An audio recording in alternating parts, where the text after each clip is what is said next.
You know what time it is? It is your favorite time of the day and my favorite time of the day. It is time for another episode of Prepper Talk Radio with Shane, Paris, and Scott in the house. Welcome to the show, everybody. Thanks. Hey. Thanks, Scott. Good to be here.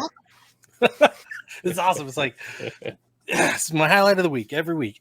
Here tonight, we are going to be jumping, we're going to be diving, we're going to be launching headlong into the how-tos in preparing for, enduring, and then what to do after an earthquake.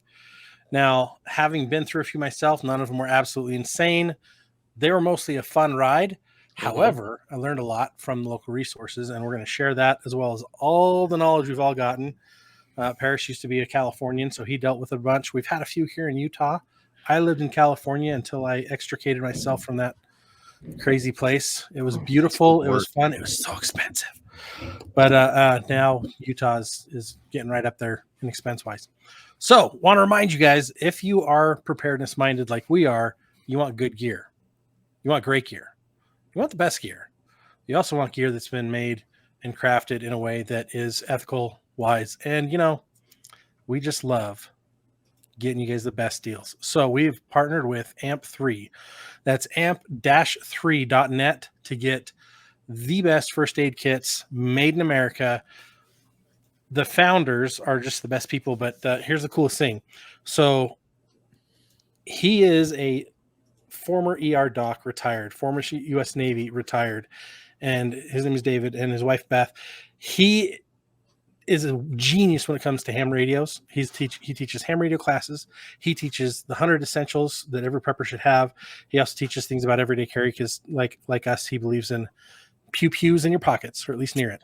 And then also, their first aid kits are all American made, American sourced, and honestly, some of the best quality stuff. I've got some. They have a deal for you. Go to amp-3.net. Use the code PrepperTalk. They're going to give you 15% off your first aid kits. And honestly, if you're going to go for it, get their outfitter. It is worth every penny. You can also check out more details by checking out amp-3.net. We love those guys. And without further ado, I mean, shoot, that's one of the things you need to get in preparation of an earthquake is a good first aid kit, or 2 or 3. So go check that out. But for now, let's dive headlong in. Absolutely. Being a native Utahn, I haven't been through probably as many earthquakes as the two of you, but I remember as a small child being in an earthquake. I was in bed. That's all I remember. But the 2020 earthquake here in Utah was a 5.7, and I was sitting exactly where I am sitting now, in my basement on the concrete floor, about 7 a.m. And we have our washer dryer on the main floor, and it's a wood floor. So when it gets off balance, it tends to vibrate. And we have a bathroom right next door, right next to the washer. So as I sat here in my office chair, I felt that same vibrating and thinking, well, the washing machine is, wait a second, I'm in my basement. And it only shook for a second or two, right? It was barely noticeable in that it started and then it was over. Man, was I excited. I realized that was an earthquake. And so I was, I probably shouldn't have been so excited because it did a lot of damage to buildings and such, but that's my one experience. So and is that the one that knocked off yes, wrecked? There was a religious building in Salt Lake that had some damage. Yeah, that's crazy. That's the one. So I think it was 2011 that Thor came out, superhero movie. Oh, okay. And there was a small earthquake. It was like a 3.2 here in Utah. I happened to be in the movie theater in South Jordan, Utah, when it happened near the epicenter. And it was during this big fight scene. And Thor comes down and he's like, bam, with his hammer. And it's like, boom. And then all of a sudden this theater shakes. And I'm like, those speakers are amazing. And then my phone goes off. I'm like, that wasn't the speakers. That was an earthquake. But I've been in a lot more that were actually causing damage. I was at epicenter of one in Diamond Bar, California, where it launched anything not secured to the wall all over the building. I was at a university, an online university, and I watched all the bookcases tip, all the books launch. We had these projectors and TVs on top of the bookcases, swan diving, and I was so excited. I went and stood in the door, and everyone's like in the doorway, and everyone's like, "Get out of there! Get under a desk! Get under a desk!" I'm like, "What?" I'm like, "I've prepared for this. I know what to do." And they're like, "No, you don't do that anymore." And I'm like, "Oh, I got to do some homework." And so I dug into what you should and shouldn't do, and it's not smart to stand in a doorway anymore. So we'll talk about that a little bit more later. But there's some specific things you should be doing to be prepared, and know what to do before, know what to do during, so you don't get hurt or look like a dummy like I did, and don't put yourself in more danger during, and then the things to do after. Some of it might seem like common sense, but after, your common sense isn't quite sharp, so you need to plan for it now so you know what to do later. Yep, absolutely. Yeah. Running scenarios is a good idea because that gives you that muscle memory / mental memory. I think I don't know if I just made it up, but mental memory is something that we need to have. Like as soon as something happens, oh, I've run this scenario before. I kind of have an idea. So you're saying we need to get some nootropics and lion's mane and maybe some Joe Rogan pills to help our brains so we can figure this out. Alpha, whatever. Yeah. Alpha noggin. Brain. Non-sponsored. Right. No I remember when I was a kid and I was in the band room in high school and the earthquake hit Southern California. Well, actually I was in Southern California. I was in Newport Beach high school, and it was crazy because we all ran to all the students, we all ran to the same doorway. We're like trying to fight to see which one gets to stay in the door, and several of them dove under their chairs and whatnot. It only lasted for a few seconds, but it was pretty crazy. That was the kind of the real, and I'm sure that I had experienced earthquakes before that, but that was the one that's in my mind that I remember having, and that was in high school when that hit. And that's the funny thing about different types of natural disasters. I lived in Florida for a couple of years. Scott, you did too. And one of the funny things about the Floridians was that they're like, "Oh, I could never live in California. There's too many earthquakes. It's way too dangerous." And I'm like, bro, in the last 10 years in California, I maybe had one earthquake, and I literally had 2 hurricanes or tropical storms in the 2 years that I lived in Florida. So I was like, you're going to have a way higher likelihood of having certain natural disasters happen in certain areas. So just remember that no matter where you live and no matter where you go, there's going to be something potentially. So there are some things to consider as to where you live, as to whether or not there's going to be a big earthquake. And there's so many scientists right now that are like, we're about so many years overdue for a big one, and so I think it's really important to kind of, we don't want to be crying wolf and everybody's like, well, it should have happened. It'll never happen. Yeah. Oh, wait, it's going to happen. Oh, it didn't happen. Forget about it. Yep. No, we need to still stay vigilant, I think, about earthquakes, because that big one, I mean, it's bound to happen anytime anyways, or if it's going to happen, we need to be ready for it. And earthquakes are a significant natural disaster, especially for, I think, the Western United States. And even there were some horrible earthquakes that happened in like Turkey and some other places recently, I think, that just devastated some cities and towns. I think the Wasatch Front, supposedly there's a huge earthquake that's supposed to happen, that's supposed to even take right up the Mississippi River, that the Madrid fault line, right? Yep. Right. So even if you're in the middle of the United States, there's still some real concern for and need for preparations around earthquakes. Well, and like you were saying, both of you, is when that earthquake happens, when that event happens, like my story from a couple weeks ago, when I witnessed that car crash, that's the very moment that tests you, whether you're going to be ready for the next few minutes, few hours, whatever. Is right there at that very, very moment is when I realized I needed to make a decision about how I was going to move forward, and if I was prepared. And like you say, mentally was the biggest challenge in that car crash scenario. Is I was not mentally ready. I wasn't even anticipating it. And in the West, in Utah in particular, that's our big threat. It's earthquakes. Yeah, we have a few small twisters here and there, which have caused some damage, but that's not something that I'm really concerned about. It is earthquakes. And depending on where you live in Utah, like I live downstream potentially from 2 reservoirs that could break. So I've got to prepare for certain very particular things. But it is in that very first few seconds when you realize, or like when I realized, okay, this is what I have to do moving forward. Like Scott, you and I were excited. Like, oh, this is great. I think at that point I have a pretty clear mind and can move forward, know what to do. But if there's confusion, like there was with my car crash example, there was confusion. And so moving forward, I was confused from then on out. I was not thinking clearly because I wasn't prepared. I was prepared physically. I had what I needed, but I was not prepared mentally. Except for that darn emergency blanket. Except that darn emergency blanket, which I have since stashed 3 or 4 in my truck, so I know exactly where to find some. So here's what I would say. Here's what I would say to prepare for an earthquake. Earthquake-proof your house. There's ways to earthquake-proof your house.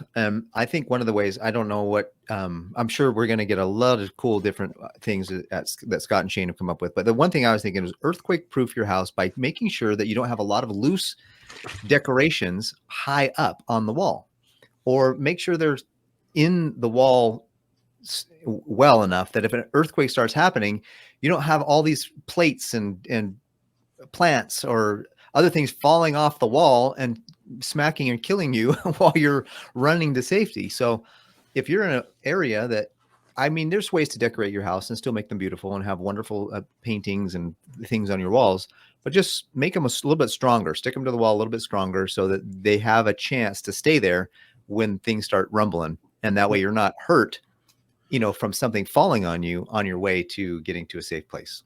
So let's talk about that for a second. So a lot of people have decorative shelving and all kinds of cool stuff on it, right? First rule of decorations, if you're thinking about earthquake, nothing hung above your head when you're in bed. Mm-hmm. Number one, nothing hung on the wall above your bed. You can drill things into the wall, but nothing that can tip or lean or shake off. Like that stuff's got to be anchored. Nothing, trinkets, plates, dishes, anything like that up on the walls. When I lived in California, a lot of people used earthquake putty for if they had like a china hutch. They would putty underneath and behind every plate so that it wouldn't tip out. And you can put the plates in there. They stay there. The putty stays mostly soft, but it keeps it from letting it rattle and shake around, right? If you don't do that, say goodbye to your dishes, say goodbye to the china, say goodbye to everything else. But those are some of the basics. Never, never, never, ever, ever put anything above your bed. And just in general, that's a good idea anywhere you live, because not only an earthquake could cause it to fall, but reckless kids. I mean, there's so many things. Poor installation. Yeah. The number 2 thing is make sure you know where your power shut on is, your power shut on, shut off. Make sure you know where your gas shut on, shut off is, and that you have a wrench affixed to it. And number 3, always have shoes by your bed. Because if there is an earthquake, you don't want to be walking around in flip-flops or barefoot trying to figure out what happened and if everyone's okay. So I always keep a pair of shoes right by my bed. Whether I need to use them ever or not, and actually, honestly, I probably haven't worn those shoes in a couple of years. They're just right there. Just in case. And I learned that from when I was living in California. You do not want to walk on glass. For anyone that ever has walked on glass, or you know how bad it is with Legos with kids. Now think bloody Legos. Like that's you don't want to have to deal with that, because your likely things that are going to happen is you might just have some broken glass, but you might have a lot of broken glass. You might have some structural damage where there's now exposed wood and there's splinters and other problems, right? Metal pipes and things that could be exposed, and you don't want to increase your chance of injury or risk. So before an earthquake, prepare and plan for those things. Those are kind of the simplest breakdown, I guess you could say, of what you should do first. And so know also, like, what is my plan once it happens? Know where everybody is at all times.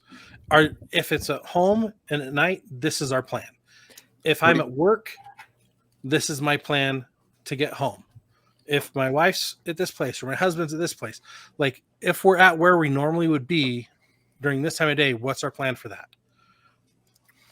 Well, I think also some important aspects of preparing for an earthquake is, first of all, realizing where you live, where you've purchased a house, where you're renting. If you, I have neighbors that specifically purchased their home in our neighborhood because we are so close to the fault line that there's minimal movement. There's less movement at the fault line. So this is, and they're geologists, they're archaeologists actually, and so they're professionals. They know what they're doing, and they purchase their home directly in this area because we're close to the fault line. So now, if you're down in the valley where there's potentially high water table, you could be subject to liquefaction. So I think it's important to know where you live, your geology, and what's going to happen with the ground your house lives on, or what your house is going to do in what's going to happen to it when it moves. Like my house was built in the 1980s. It was not built to modern standards in that it does not have earthquake straps. It is, of course, bolted to the foundation like any other house, but that's not going to keep it on the foundation. If there's like a magnitude 7 earthquake, it's going to fall off of its foundation, most likely. Yep. So part of my plans in preparing for that will be someday to tear the entire exterior of my house off, put on new sheeting, put some straps on, and recover the house. It's going to be quite an investment for me to adequately fortify, strengthen my house so that it stays on its foundation. So I've got to have other plans in the meantime until I can make that happen, because I can expect that's what's going to happen. Along those same lines, Shane. Go ahead. I was just going to say that brings up a really great point. Like, not just know the construction of my house and know as much as I can about my house, but like maintain things, right? Because in an earthquake scenario, like when I was in California, when I was in Huntington Beach, one of the earthquakes, it was one of my favorites because as an apartment prepper, I lifted my bed. And this point, I was the highest it's ever been. It was 4 feet off the ground on corner posts, and all my prep stuff was under my bed. And this one was a wild ride. It's like shaking, and I'm like, woo! I felt like I was riding a buffalo, or I was just like, this is amazing. And it was like at 6 o'clock at night. I was just laying down on my bed reading a book. And it was awesome. It was a fun ride, but I could barely open my door when it was over because the building had shifted 1/8 of an inch. That's all it took. Oh, dang. And it was hard to open my door. Mm-hmm. I had a roommate. We had to kick his door open. Like, those are the things after an earthquake you need to be prepared for. Windows wouldn't open anymore. Some of them were great. Some of them were stuck. Everything on the north to south walls wasn't working right anymore. It was weird. We had to make some adjustments. Everything on the east to west line walls was fine. Know your house and maintain it and take care of it, because post an earthquake, post major disaster, like there's going to be things you're going to have to deal with. So maintenance, but also, Shane, you also said know what's around you. You've got 2 reservoirs uphill, right? Know what's around you. What other things can go wrong around you? I've got all these oil refineries right by me. That's going to be a fun fireball. Oh, yeah. Right. Maybe. I've got a bunch of BLM land right behind me. Not as big of an issue. But you got steep hillside, which could mean rockfall. But I've got a huge hillside. Yeah. So know what's around you. Do I have a river above me or below me? What other factors? Do I live near a nuclear plant? Absolutely. A 1/4 of an inch change in your house's directional setting, its foundation, its footing, can make your electrical all go out, your gas lines break, your plumbing break. So you could have flooding, you could have gas lines. Like, here's the other rule of an earthquake. After an earthquake, never light a lighter. Never light a lighter. Don't turn on any fire.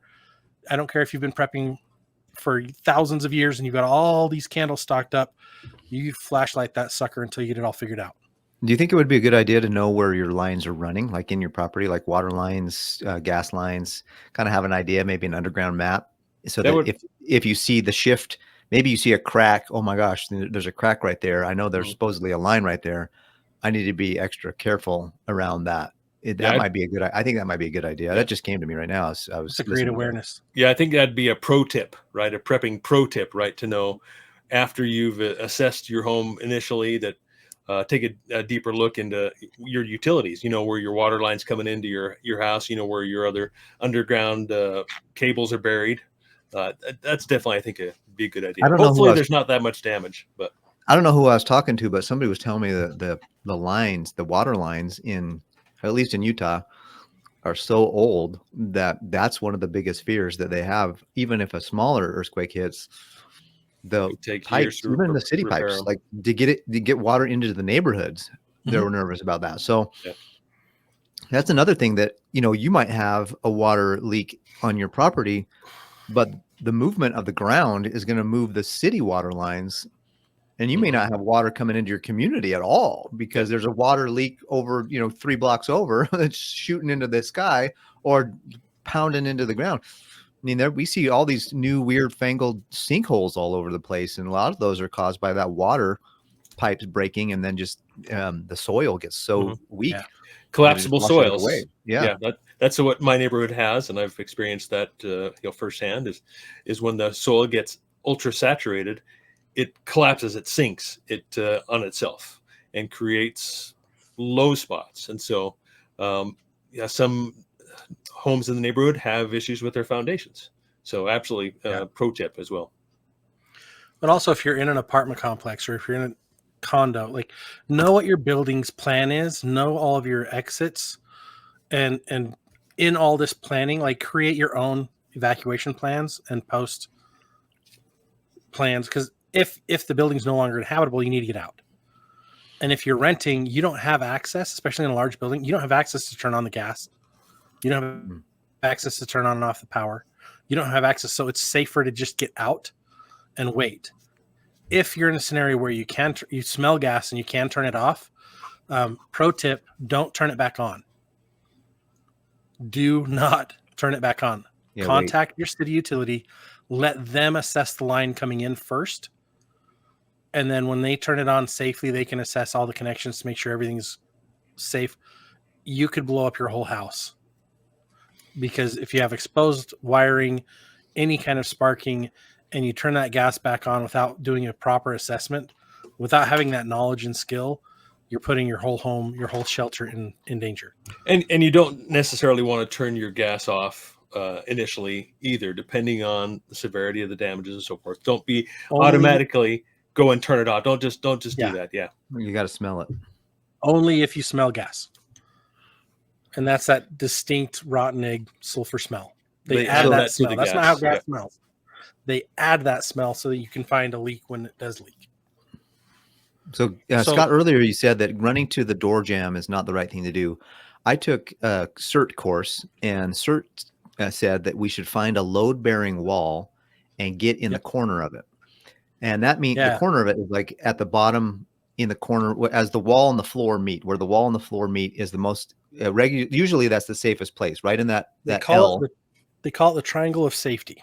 Yep, because if a load-bearing wall is holding a ceiling or a roof or something like that, typically, if anything were to happen where that maybe the roof falls, it's going to fall at an angle, and it's going to keep that little pocket on that load-bearing wall and the floor. There's a pocket that usually you can be safe in. Yep. And I don't know if that's what you had wanted to share, Scott, but that was something that I learned in my CERT training, was to find a load-bearing wall. And the load-bearing walls are traditionally the 4 outside walls of your house. And those are for sure load-bearing. You might be able to have a couple load-bearing. If your house is big enough, you might have a couple walls that maybe have a load that they're bearing in the middle of the house. But traditionally, it's going to be it's the outside walls of the house. And try to get in a corner if you can. And not just the corner of the wall to the floor, but like the 2 walls and the floor. Like the more corners you can get into, the better. Like under a real sturdy desk, into a corner like that. And they also, you probably may have heard of the drop and cover, or as I like to call it, turtle. Drop into like almost the fetal position, but on your elbows and on your knees. Put a hand over the back of your neck for protection, and use your other hand to grab onto something if you can. Hold on to the wall. Hold on to what you're there, because you're going to shake around. So my kids know we do a drill, earthquake, they know to turtle. We've practiced it. I actually did this on the news. Oh man, 2016. I was on the news doing this, showing them how to do it for the Great Shakeout. Check in your state for local resources because they have training videos you can show your kids how to do these things properly, what types of walls, how to identify which walls are load bearing, but also keep in mind, stay away from windows. And don't, just because a wall is load bearing doesn't mean it's the right wall to lean against, because what's attached to that wall goes back to kind of our opening. Don't put anything poorly attached to any wall. Yeah. But you don't want to be sitting under. If it's load bearing and there's the window right there and those shards of glass come flying at you, you're not going to like that. 100%. Okay, so is there anything else we need to talk about preparing? What else we should be prepared for? Mindset, knowledge, skill set.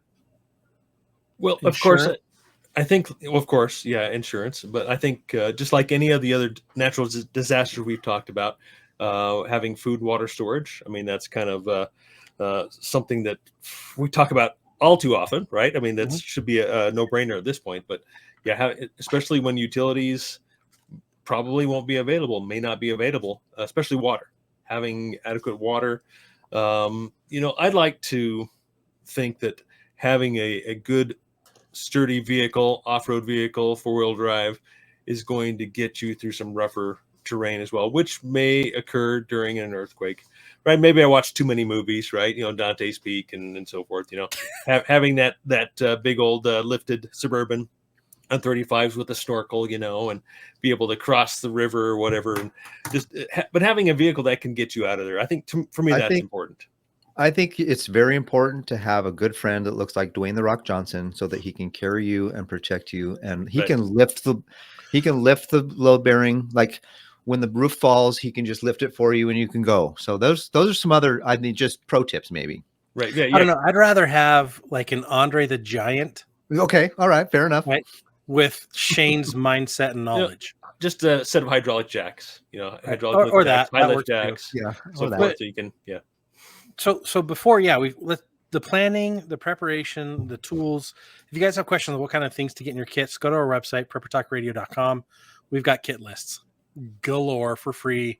They're on our resources page. Go download them. Have fun with it. Hop in our group, Emergency Prep and Self-Reliance, and we talk about these types of things every week. So you can get in there and get some help. If there's things you're like, hey, what should I do in this area? Or what should I think about? What other factors am I not considering? Here's my list, right? We can talk about that in there. We won't bore you to death and bore you to tears on this call going through the bullet list.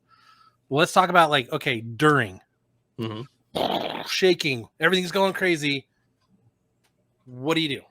Well, obviously the biggest danger is from buildings, is from structures, right? If you're out in the open, some trees or branches might fall, but that's where I would rather be. I'd rather be in the sky. Just give me a helicopter, put me in the sky. You'll never know, right? But but seriously, the most of the danger is obviously from buildings themselves, and then of course the after effects of the earthquake. I think the first thing a lot of people want to know is what is even happening. Like all the things we talked about earlier in the show, like, am I even having an earthquake? Like what's even happening? So sometimes it takes a minute for you to figure out, wait a minute, there's an earthquake right now. So by the time you figure out what's happening, it might be over. if it's big enough that it's still going after you figured out what's going on, then you're definitely going to want to do the run to the load bearing walls that you've already determined. Have a spot that you've already picked, run to that area and be safe if you can't get outside, go to that and be safe. So during an earthquake, don't leave a building to go outside. Fair enough. Never leave a building to go outside. If you're outside and an earthquake happens, try to be in as open of a space as you can be. Like that's hard. Like if you're in New York City, you want to get to the middle of the street, right? That's the closest to open space you can get, but you're going to get hit by cars. So you've got to figure out where can I go that's safe. So you may have to get into a real tight spot up next to a load bearing wall, but you're also, there's dangers no matter where you go. So you've just got to do the best you can, right? And what you just said about you may not know it's an earthquake until after it's over, right? It may take a while. I was driving and I was in an earthquake, and I thought all of a sudden all 4 tires went flat. And I'm like, what is going on? This is weird. And then I looked at everyone around me is wondering the same thing. What happened to all our tires? We realized, oh, this is an earthquake. And everybody started slowing down. And then it was over. And everybody started speeding up. Right.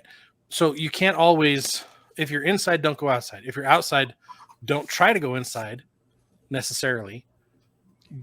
But be cognizant of where you are and still drop and cover. Well, what would The Rock do? I mean, he would get you up against a sturdy building, right? And then he'd hold the building to make sure it doesn't fall. Well, of course, he'd be there for backup. Yeah, but he would do that with Kevin Hart making fun of you the whole time. So it's like, is that really worth it? No. I'll pass on that one. But I think I just totally failed because as a dad, I would want to find out where my kids are and make sure they're safe because I don't. Well, I mean, running drills is good, and getting that in their muscle memory is fantastic.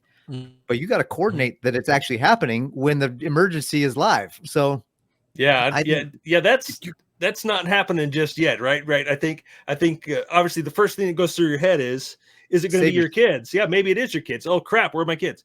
But the first thing I think of is once you know what to expect, you can stay calm. So that should be the first thing going through your head. Okay, stay calm.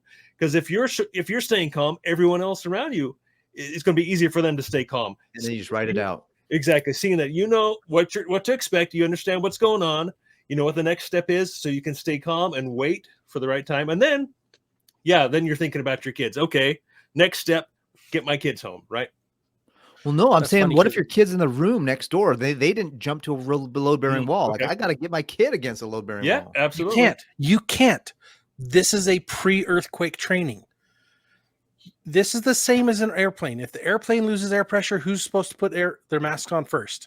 Yep, you do. You. How useful are you running to put a mask on your child? Running to see if your child's okay first during an earthquake. You're not doing what you need to do to be safe to be able to protect them long-term. You're creating more danger by running around. And of course, you're going to make that call in the moment, right? If it's do every drill you can now. Like this is I'm not trying to bag on anybody. I'm just saying like, you've got to be doing these drills now. Like when I lived in Newport Beach, my aunt, we had an earthquake when I was living with her, and I'm upstairs and I'm working remote, and all of a sudden I hear earthquake from downstairs, and it was a little tiny one. Yeah. And then all of a sudden, and she was just in a sweet voice. And then all of a sudden she's like, it's over. And we're like, that was it. Like, and if just it's huge, so you understand. You may have in a huge situation, you may have to try to get to a safe place, but you got to fortify yourself in the process because you can't just run into the other room to try to protect your child. Like if something's falling off the wall and hitting you, knocking you out, now that's a bigger problem for your child than it would have been if you'd have just waited 20 seconds. Like earthquake's different than like a fire. Like a fire, you got to find them and evacuate as fast as you can. Just get out. Mm-hmm. Earthquake, you got to hold still for a minute. And I did the earthquake, great shakeout. We got to do an earthquake simulator. Holy crap. That was, that was eye-opening. Enlightening. Yeah. Yeah. We were buckled in and got to feel, I think it was an 8.0. That sucked. Wow. That sucked. But like anything you do, prepare first. Plan first. Train. Drill. During, hold still in an earthquake. Afterwards is when now the real, like, if we didn't put our plan in place, we're screwed. Now, afterwards is let's fix everything. Now let's go check on our kid. Now let's go check on what we need to do. Like, number one, first and foremost, check your situation, check for your surroundings, make sure that everyone in your close proximity, injuries are taken care of right away. Right? Need to evaluate what dangers there might be immediately after. Assess do I need to turn off the electric? Is there a fire I need to put out? Is someone bleeding? Is someone knocked out? Like, you have to triage your situation, your local area. Once that's resolved, then you can go out and look at your neighbors. But you've got to assess and triage your situation first. Otherwise, that could become a bigger problem later if you don't first triage and take care of that first. And insert. I'm an emergency coordinator for my neighborhood. I'm a block captain. So if an earthquake hits here, I know the same thing, the same drill. CERT teaches you the same thing. Secure your home first, secure your family first, then go check on your neighbors. Yep. But if everyone's in a different place, what do? You got to have a communication plan. Mm-hmm. Like, and this is, as much as I hate Facebook, this is one of the best things they did, is mark myself safe. If they have an earthquake happen, I can't tell you how many times I marked myself safe and I couldn't get through phone lines. And it was stupid little earthquakes. All of a sudden, everyone's like calling, I'm okay. Hey, I'm okay. Hey, I'm okay. And I'm like, my mom's going to call me any second now. She can't get through the phone. She's going to freak out. So I can just mark myself safe. I don't even know how to do that. How would you do that? It notifies you.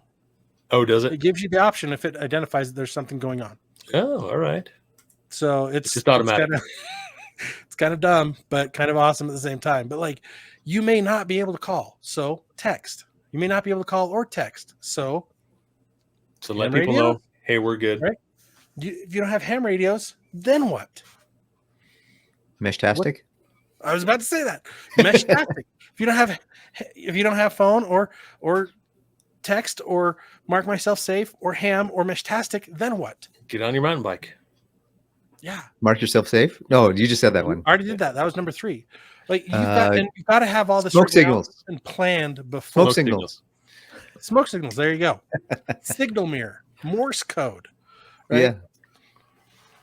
What there's that tell a bird, tell a friend, tell the Relief Society. They'll tell everyone will know all of a sudden, right? You got to find your network of who can communicate to who to let everybody else know. You may be in a situation where the best you can do is write a note and stick it to the wall and make your way to a safe place. But you've got to plan for that before. You've got to have that gear in your kits. You got to have that stuff handy. It all goes back to plan before to improve performance after. So we've talked about injuries. We've talked about inspect your home and inspect your space. Also, don't forget, just because you had the earthquake and it's over, it doesn't mean it's over. There are also aftershocks, and sometimes those aftershocks can be worse than the initial linchpin. Yeah. Right.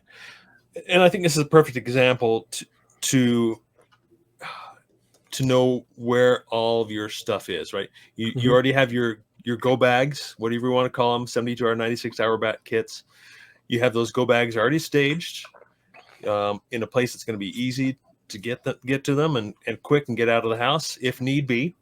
One of the biggest dangers, I think, with earthquakes or after an earthquake is fire, right? So be prepared. I say be prepared. Have your gas tanks full to be able to evacuate. I hate to have that possibility. At least I have a place to go, but to have to leave your home, that's can be pretty scary. You don't want to have to do that.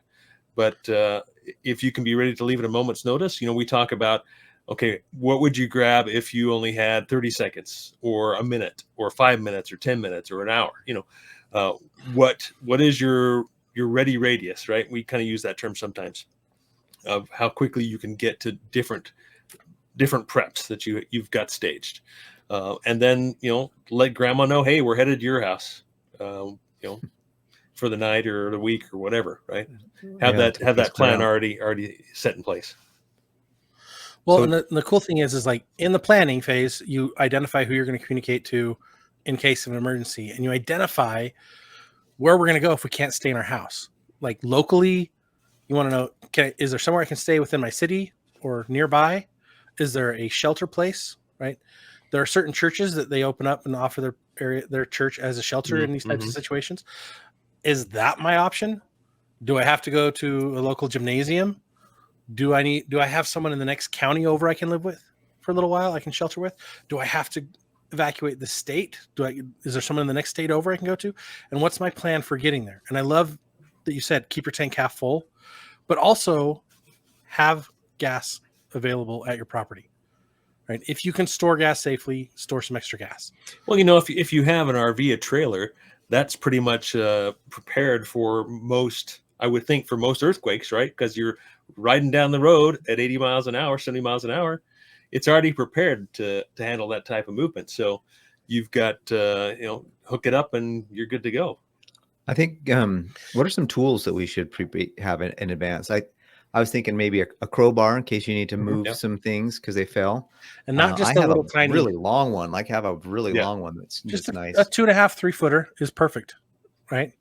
I'm thinking about maybe a crowbar, chainsaw. I mean, like in case things start falling over that you got to cut through to get to. I don't know what else. What do you guys think? Well, I think, obviously, anything that's, I guess you could go with battery power tools. Those would be good for a while, but have the ability to charge them. But hand tools in particular, hand saws. I think that is going to come a little bit later. Obviously, you've got to be able to get yourself and your family out of the structure if there's structural damage. That's your first priority. So assessing your home initially, knowing, okay, this could happen. I may need a bar to get out my door, or like I say, hydraulic jacks to lift up a wall to get ourselves out. But something like that, and put some thought into that initially to say, okay, how would I get myself out of this house if this wall fell down or something? I mean, it's interesting that Scott said that the door moved so much in his apartment that the door jammed. And so that's kind of like, wait a minute, we might have to have some kind of tool in each room to get you through the door. If the door jams, maybe his door jammed just enough that he could kick it. But what if it jammed so much that it's really stuck there, you may have to exit out the window. So are you first? Some 400-pound girl may not be able to get through that. Right. And so you've got that's a great point. You've got to plan and prepare as best you can for those scenarios. Having those things available will make it easier to get through and to recover after. And that it all comes back to, if I fail to plan, then I have planned to fail. The only way around getting ready for disasters is planning and practicing. Planning and practicing. You get a plan, get the right gear, right? And we've got lists on our website, preppertalkradio.com, specifically for earthquake ideas. Go to the resources page. There's tons of stuff there. But you guys, there's also we love getting local tools. We love getting all this stuff, but there are some things you can get over at our good friends over at Survival Frog. They've got so many fantastic things. Like after one of these things, you don't want to have to be trying to figure out how am I going to eat? What am I going to eat? What are we going to do? Right? Have some food set aside that's ready to go. Their survival meats are fantastic. They're great to have. Go to survivalfrog.com. They've got a killer sale right now on their emergency food and essentials bundle. It's normally $150. It's like $99 right now. And if you use code PrepperTalk, you'll save even more. Nice. But check out their canned meats. Check out their freeze-dried. Their survival bundle, emergency food and essentials bundle has a cooking solution in there, water storage, and it has their dry bag, which I've tested. It holds water. I've carried it. I've let it sit in there for a couple of nights and it doesn't drip. So there's another way to pot water, carry it around, right? You've got to have some little things that can go a long way. So make sure you check that out. Check out our lists. Get in our group over at Emergency Prep and Self-Reliance. And, we talked about first aid needs during and after, during an earthquake, people can get hurt. After an earthquake, people can get hurt. Make sure you got a good first aid kit. So go check out amp-3.net. Use the code PrepperTalk to save 15% over there, guys. Guys, thanks for tuning in tonight. Thank you for being part of the Ready Minded collective. Thank you for not tuning out and actually trying to be better prepared and more self-reliant. And we will catch you on that next episode. Have a good night. See you next week.